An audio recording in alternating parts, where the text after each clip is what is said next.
राधे राधे आप सभी को। नमस्ते, गुड आफ्टरनून। मैं नम्रता आप सभी का स्वागत करती हूँ अपने चैनल पे। गोविंद पांडे की बुक हम लोग पढ़ रहे थे और नाटक हम इसमें स्टार्ट किए थे। तो नाटक में हम लोग बहुत देख चुके थे नाटक, और हमें आज हमीदुल्लाह का नाटक देखना था।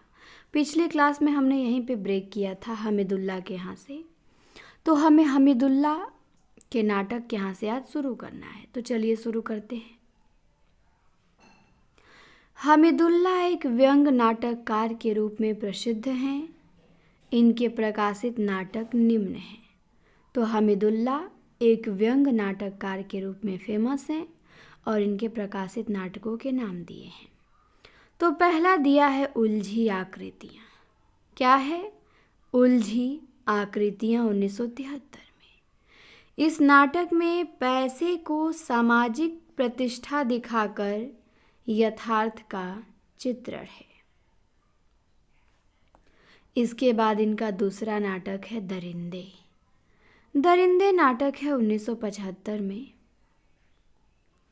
इसमें सभ्य मनुष्य के भीतर के पशु का चित्रण किया गया है।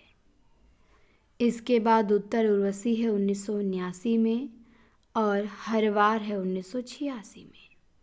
तो हमने देखा उलझी आकृतियाँ, दरिंदे, उत्तर उर्वशी, हरवार। हमीदुल्लाह की जो उलझी आकृतियाँ नाटक है, इसमें 3 नाटक संकलित हैं। पहला है समय संदर्भ, दूसरा है एक और युद्ध, तीसरा है उलझी आकृतियाँ।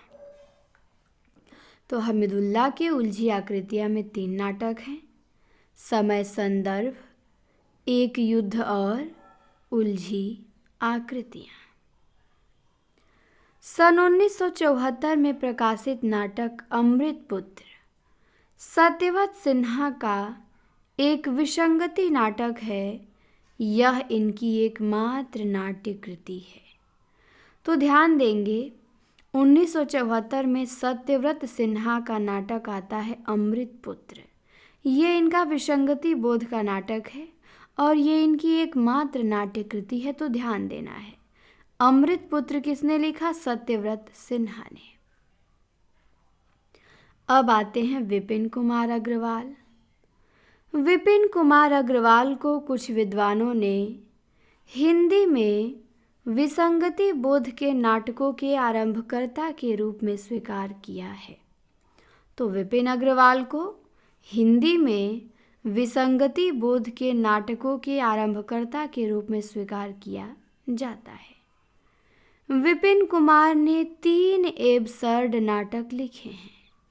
ध्यान दीजिए, विपिन कुमार ने विसंगति बोध के 3 नाटक लिखे हैं। पहला तो है इनका 3 अपाहिज, जो सबसे पहले कल्पना पत्रिका में 1960 में प्रकाशित हुआ। दूसरा है लोटन और तीसरा है खोए हुए की तलाश। तो 3 अपाहिज, लोटन, खोए हुए की तलाश 3 इनके नाटक हैं। तो 3 अपाहिज सबसे महत्वपूर्ण नाटक है विपिन कुमार अग्रवाल का। लोटन, 2 नाटक इनके ध्यान देने हैं आपको। विपिन कुमार अग्रवाल के बाद आते हैं सुशील कुमार सिंह।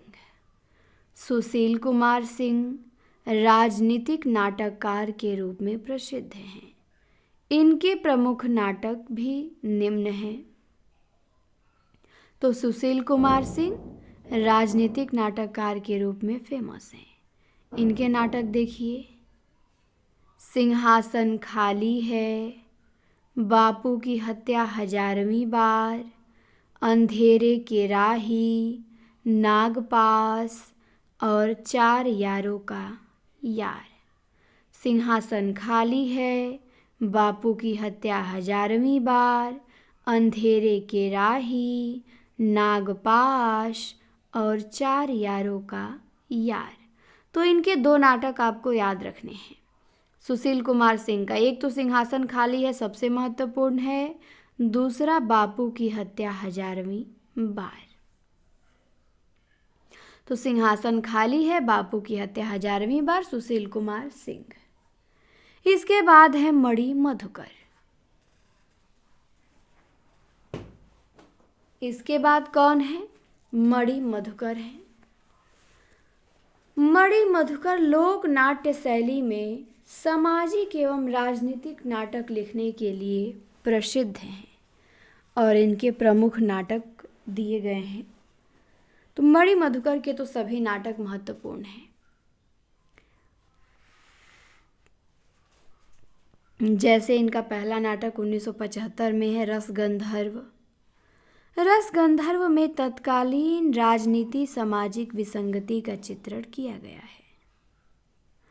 फिर बुलबुल की सराय है 1978 में। इसमें आधुनिक राजनीतिक विसंगति पे व्यंग है। फिर दुलारी बाई है 1978 में। पुराने अंधविश्वासों, संस्कारों और रूढ़ियों पे व्यंग है। खेला पोलमपुर है 1979 में। इसमें स्वार्थ लोलुप सत्ता के दिग्भ्रमित होने की ओर संकेत है।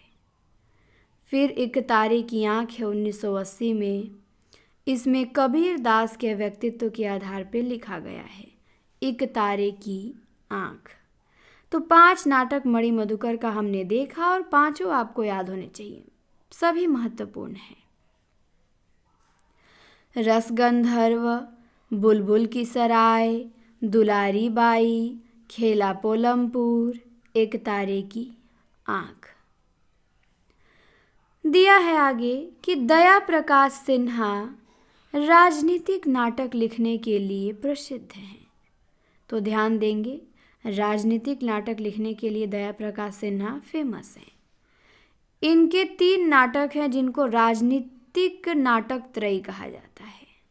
कौन कौन से? इतिहास चक्र है, कथा एक कंस की और सीढ़ियाँ। तो इनके 2 नाटक तो नेट में आ चुके हैं, तो इनके तीनों नाटक महत्वपूर्ण हो गए। तीनों नाटक जो इनके राजनीतिक नाटक त्रय में आते हैं, इन तीनों का नाम आपको ध्यान देना है। इतिहास चक्र, कथा एक कंस की और सीढ़ियाँ। दया प्रकाश सिन्हा के अन्य नाटक भी हैं, जैसे पंचतंत्र है, मन के भंवर है, दुश्मन है, अपने अपने दाव है, ओह अमेरिका है, सांझ सवेरे है, मेरे भाई मेरे दोस्त। तो पंचतंत्र ध्यान देना है आपको, अपने अपने दाव ध्यान देना है। ठीक, केवल इसमें से इनके 2 ही नाटक आपको ध्यान देने हैं, बाकी तीनों नाटक त्रयी, राजनीतिक नाटक त्रयी ध्यान देना है। इतिहास चक्र, कथा एक कंस की और सीढ़ियाँ। पंचतंत्र और अपने अपने दांव, ये भी दया प्रकाश सिन्हा के हैं। इसके बाद आते हैं शंकर शेष। शंकर शेष तो काफ़ी फेमस नाटककार हैं। इनके तो सभी नाटक आपको याद होने चाहिए। शंकर शेष के तो इनका नाटक है पहला तो फंदी। इसमें व्यक्तित्व की विडंबना का नाटकीय चित्रण है फंदी में। फिर शंकर शेष का नाटक है घरौदा 1978 में। इसमें दफ्तरों में कार्यरत युवतियों के जीवन यथार्थ का चित्रण है। घरौदा में दफ्तर में कार्यरत युवतियों के जीवन यथार्थ का चित्रण किया गया है। फिर एक और द्रोणाचार्य है 1977 में। इसमें महाभारत कालीन द्रोणाचार्य का पौराणिक मिथकीय चित्रण है। तो एक और द्रोणाचार्य का आपको डेट भी याद होनी चाहिए। इसके बाद है अरे मायावी सरोवर। क्या है? अरे मायावी सरोवर 1980 में पौराणिक कथानक पे आधारित है। फिर इनका नाटक है रक्त बीज। फिर है बंधन अपने अपने। फिर है चेहरे। चेहरे नाटक में व्यक्ति व समाज के दोहरे चरित्र का चित्रण किया गया है। फिर कोमल गांधार है। इसमें महाभारत के कथानक पर आधारित है। फिर इनका नाटक है पोस्टर। पोस्टर वर्तमान राजनैतिक, सामाजिक, आर्थिक विषमताओं के बीच आम आदमी की त्रासदी का चित्रण है। इसके बाद खजुराहो का शिल्पी है। खजुराहो का शिल्पी काम व अध्यात्म के जीवन दर्शन का विश्लेषण है। फिर बिन बाती के दीप है, आधी रात के बाद है। तो ये सारे नाटक आपको याद होने चाहिए, सभी महत्वपूर्ण हैं। कौन कौन? तो फंदी, घरौदा, एक और द्रोणाचार्य, अरे मायावी सरोवर, रक्त बीज, बंधन अपने अपने, चेहरे, कोमल गांधार, पोस्टर, खजुराहो का शिल्पी, बिन बाती के दीप, आधी रात के बाद। इसके बाद दिया है कि मुद्रा राक्षस ने रूसी नाटककार गोगोल के नाटक इंस्पेक्टर जनरल का हिंदी नाट्य रूपांतरण आला अफसर नाम से किया है। तो आला अफसर मुद्रा राक्षस का काफ़ी फेमस नाटक है, लेकिन ये नाटक इनका अनुदित है। ये रूसी नाटककार गोगोल के नाटक इंस्पेक्टर जनरल का हिंदी नाट्य रूपांतरण है आला अफसर के नाम से। मुद्रा राक्षस के नाटक निम्न हैं, देखते हैं। पहला नाटक है इनका तिलचट्टा 1972 में। तिलचट्टा में स्त्री पुरुष की यौन कुंठाओं का चित्रण किया गया है।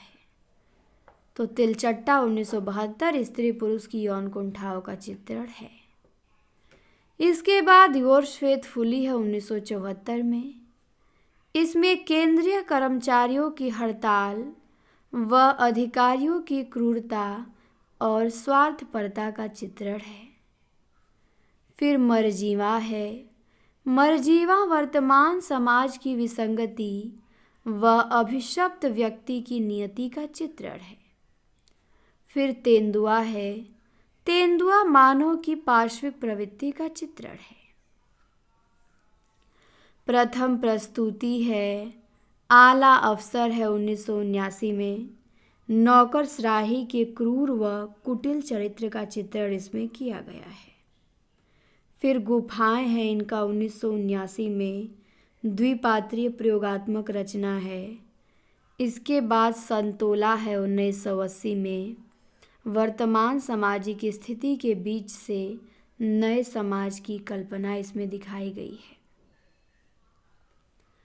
तो मुद्रा राक्षस के नाटक तिलचट्टा हो गया, योर्स फेथफुली हो गया, मरजीवा हो गया, तेंदुआ है, प्रथम प्रस्तुति, आला अफसर, गुफाएं, संतोला, ये सभी मुद्रा राक्षस के नाटक हैं।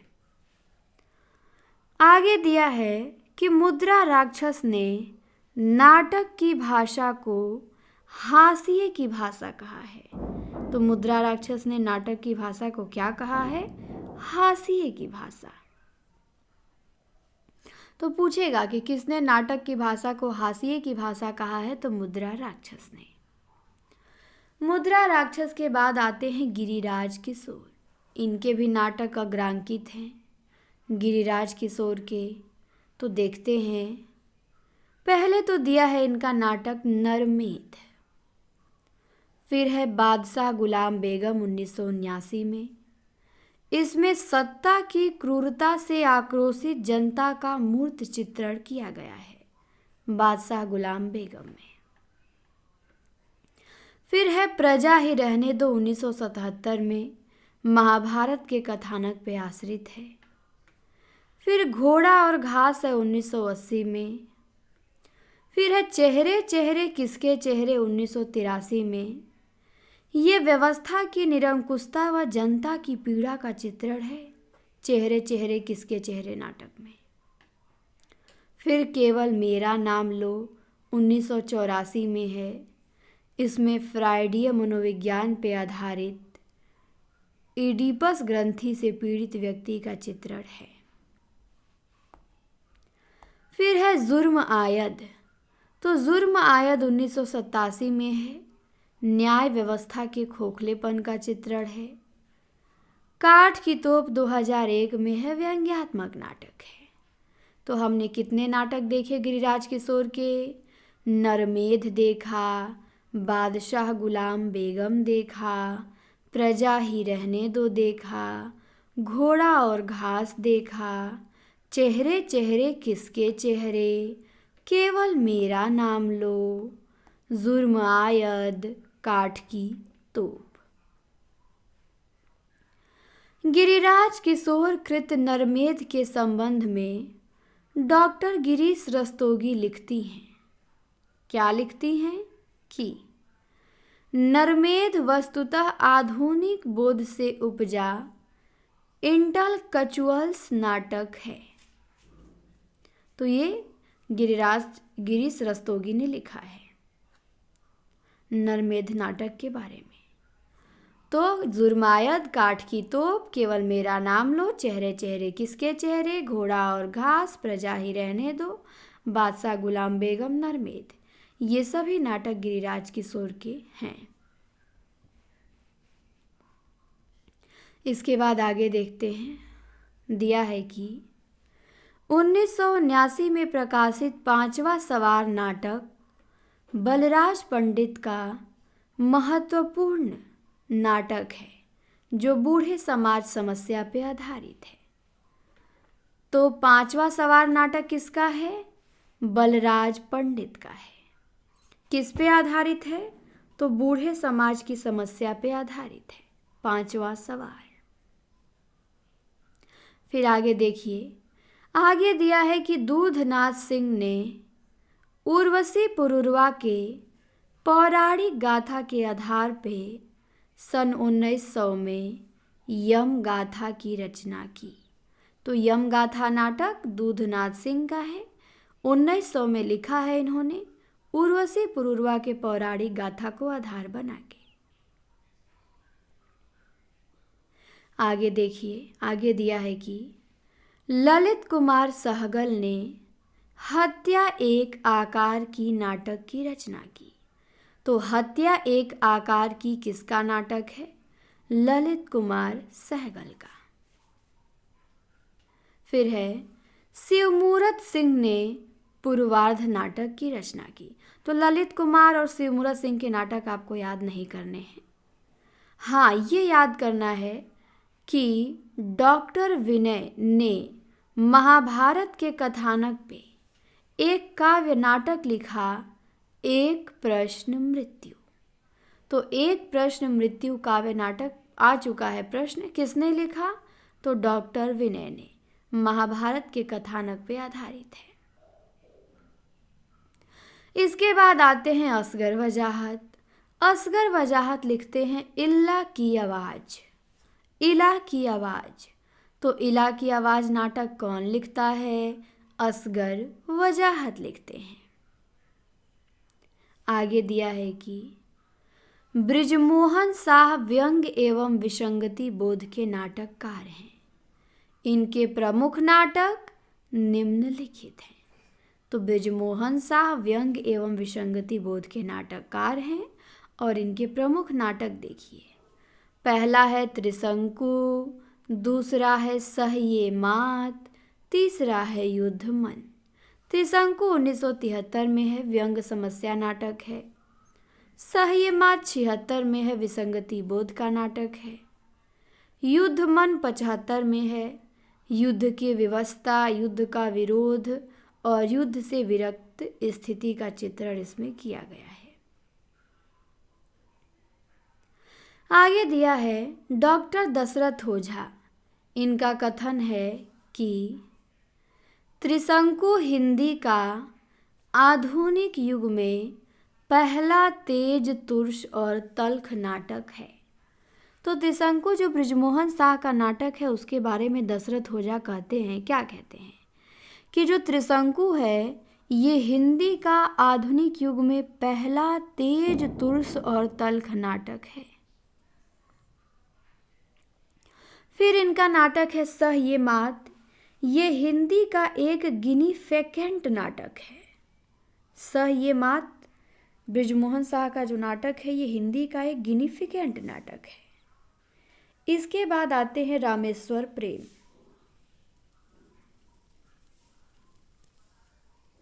रामेश्वर प्रेम को देखेंगे, इन्होंने भी निम्न नाटकों की रचना की है। तो इनके 8 नाटक दिए गए हैं। पहला नाटक है चारपाई, दूसरा है राजा नंगा है, तीसरा है कालपात्र, चौथा है अज्ञात घर, पांचवा है अंतरंग, छठवां है कैंप, सातवां है शस्त्र सनातन और आठवां है लोमड़ वेश। तो रामेश्वर प्रेम के नाटक चारपाई, राजा नंगा है, कालपात्र, अज्ञात घर, अंतरंग, कैंप, शस्त्र संतान और लोमड़ वेश।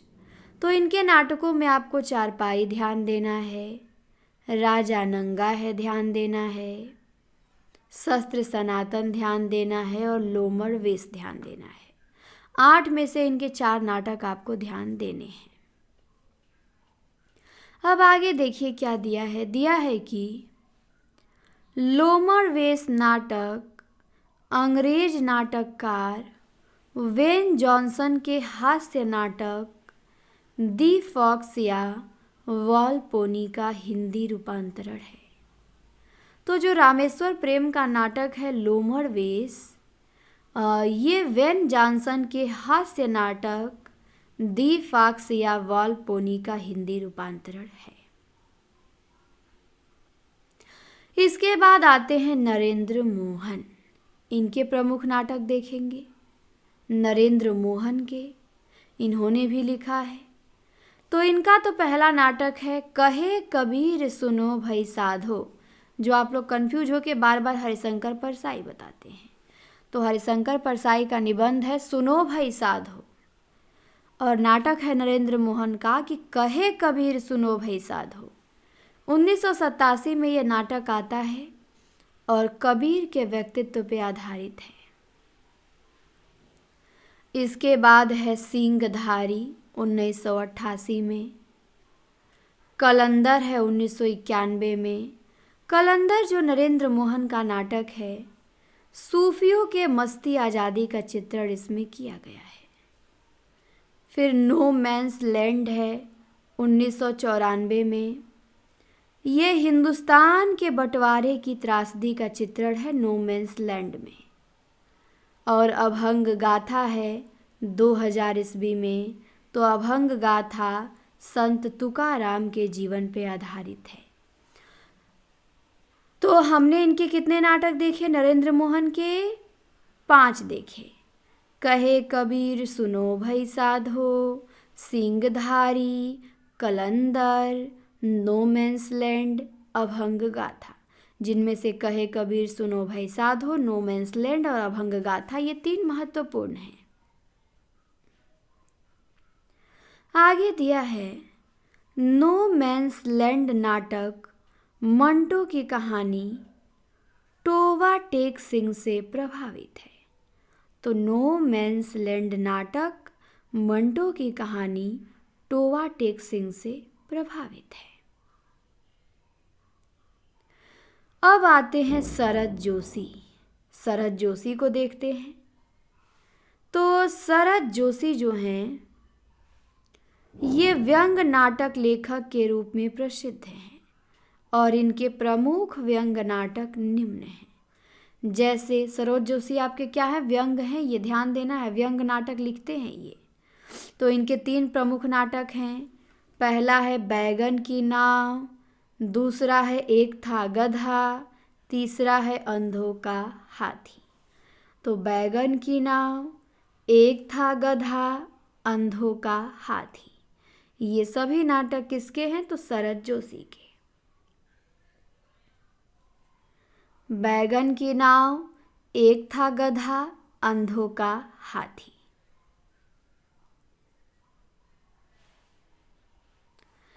अब आते हैं सुदर्शन मजीठिया। सुदर्शन मजीठिया ने हिंदी में नुक्कड़ नाटक की शुरुआत की। तो हिंदी में नुक्कड़ नाटक की शुरुआत किसने की? सुदर्शन मजीठिया ने। सन 1986 में सुदर्शन मजीठिया ने चौराहा नामक नाटक की रचना की। तो ये चौराहा नाटक सुदर्शन मजीठिया ने लिखा, इतना महत्वपूर्ण नहीं है इनका नाटक। इसके बाद आते हैं आचार्य नंद किशोर। इन्होंने निम्न नाटकों की रचना की, इनके नाटक देखते हैं। तो आचार्य नंद किशोर ने लिखा देहांतर नाटक 1987 में। इस नाटक में ययाति, शर्मिष्ठा, देवयानी एवं पुरु की पौराणिक कथा भूमि पे आधारित है। तो देहांतर नाटक 1987 में आता है, पौराणिक नाटक है ये। इसके बाद नंद किशोर का नाटक है पागल घर। पागल घर नाटक 1988 में आता है, काल्पनिक नाटक है। इसके बाद है हस्तिनापुर। हस्तिनापुर जो नंद किशोर का नाटक है, ये महाभारत की कथा पे आधारित है। फिर जिल्ले सुभानी नाटक है, मुगल बादशाह अकबर की जीवनी है ये। फिर जूते नाटक है, ये अरेबियन नाइट्स की लोकप्रिय कथा पे आधारित है। फिर है गुलाम बादशाह। ध्यान देंगे, गुलाम बादशाह बेगम गिरिराज किशोर का है और केवल गुलाम बादशाह नंद किशोर का है। 1992 में आता है और बलबन की जीवन कथा पे आधारित है। फिर है किमी दम यक्षम। ये मूर्तिकार पिता एवं उसकी पुत्री के बीच का प्रेम है किमी दम यक्षम नाटक में। तो हमने 7 नाटक देखा आचार्य नंद किशोर का। कौन कौन सा?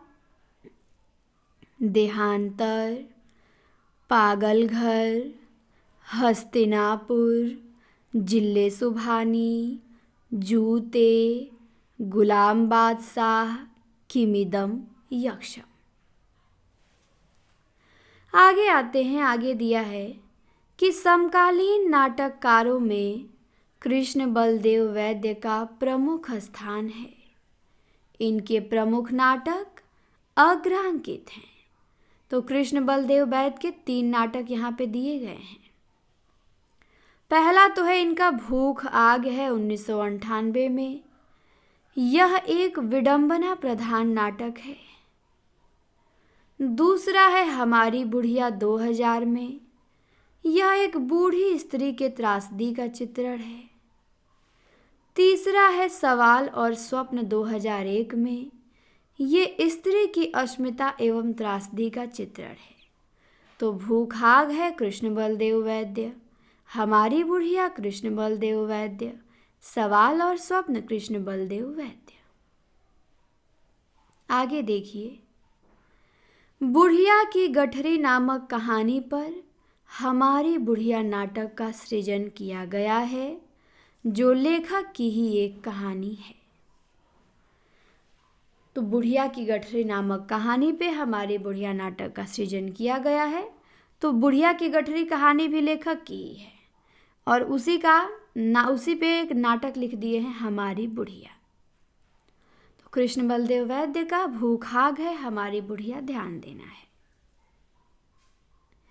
इसके बाद है नागवोडश। नागवोडश के भी प्रमुख नाटक निम्न हैं। कौन कौन से? तो देखिए, पहला नाटक है इनका खूबसूरत बहू 1998 में। खूबसूरत बहू ग्रामीण जीवन पे आधारित नाटक है। फिर है नागवोडश का नाटक वसीयत। वसीयत भी 1998 में है। फिर है दलित। दलित भी 1998 में है, एक राजनीतिक नाटक है दलित। फिर है तोता झूठ नहीं बोलता 1998 में। इसमें सर्कस की दुनिया की नग्न सच्चाई है।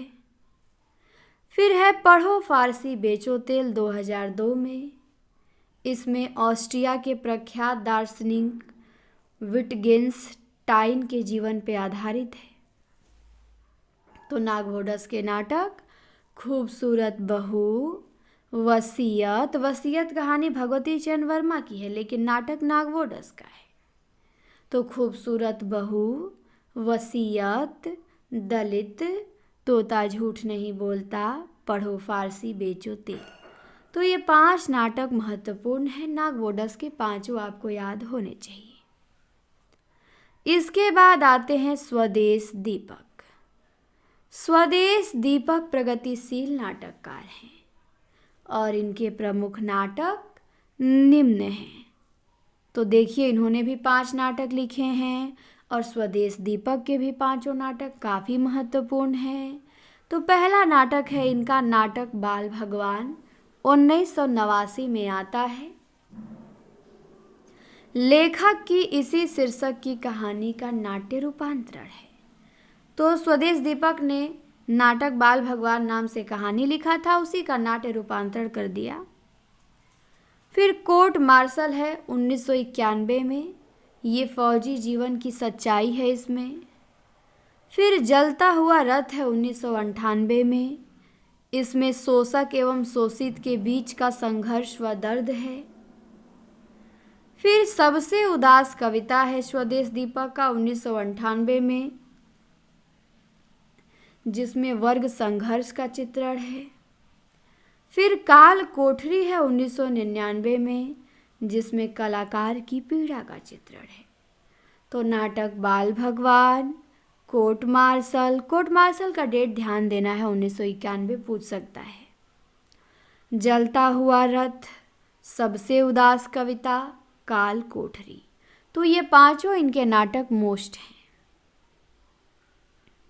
इसके बाद आते हैं राजेश जैन। राजेश जैन व्यंग नाटक लेखन के लिए प्रसिद्ध हैं। इनके प्रमुख नाटक निम्न हैं। तो राजेश जैन भी व्यंग नाटक ही लिखते थे और इनके प्रमुख नाटक देखिए 2 हैं। पहला तो वायरस है, दूसरा है विश्ववंश। तो वायरस किसका नाटक है? राजेश जैन का। विश्ववंश किसका है? तो राजेश जैन का। तो वायरस, विश्ववंश दोनों नाटक आपको याद होने चाहिए।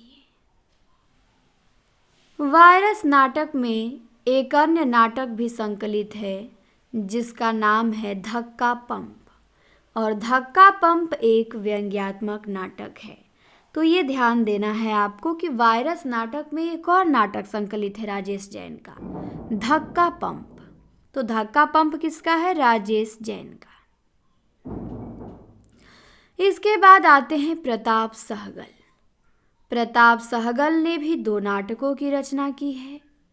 पहला तो है अन्वेषक, जो कि काफ़ी महत्वपूर्ण है, अन्वेषक पूछा गया है। और दूसरा है इनका, क्या है दूसरा?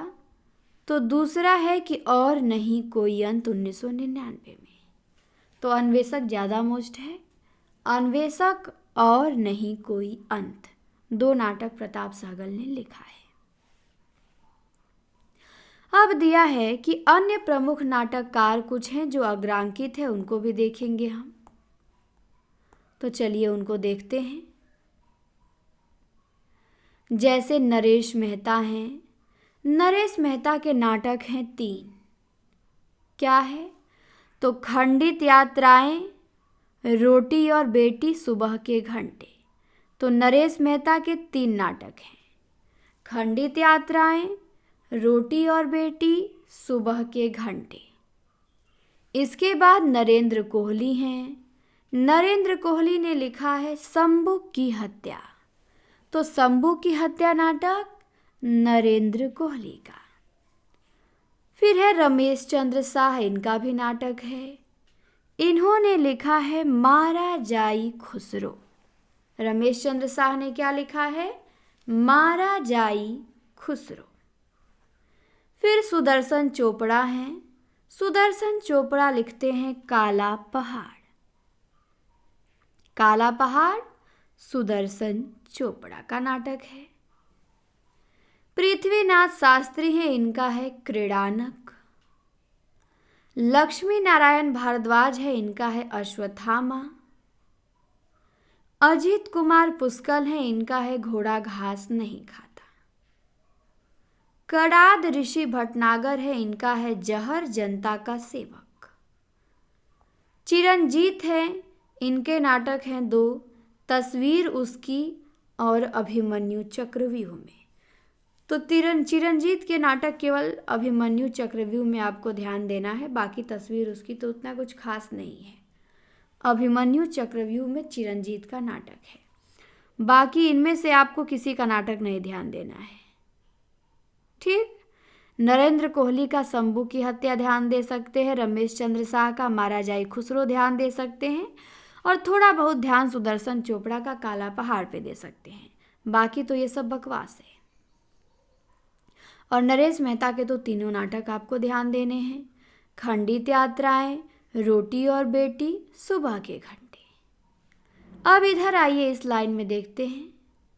इधर है शिव प्रसाद सिंह का नाटक घाटियाँ गूंजती हैं। तो ये तो महत्वपूर्ण है इनका, घाटियाँ गूंजती हैं शिव प्रसाद सिंह का क्या है, महत्वपूर्ण है। फिर कमलेश्वर है, इनका है अधूरी आवाज, ये भी महत्वपूर्ण है। रमेश उपाध्याय है पेपर वेट है, ये भी महत्वपूर्ण है। गोविंद चातक का काला मुंह है, कुछ खास नहीं है। राजेश जोशी का जादू जंगल खास नहीं है। राम कुमार भ्रमर का तमाशा खास नहीं है। जयशंकर त्रिपाठी का कुरुक्षेत्र का सवेरा खास नहीं है। संतोष कुमार का चाय पार्टियां खास नहीं है। सत्य प्रकाश सेंगर का दीप से दीप जले, कुछ खास नहीं है। तो इस लाइन में आपको केवल 3 नाटक ध्यान देने थे, शिव प्रसाद सिंह का घाटियाँ गूंजती है, कमलेश्वर का अधूरी आवाज, और रमेश उपाध्याय का पेपर वेट।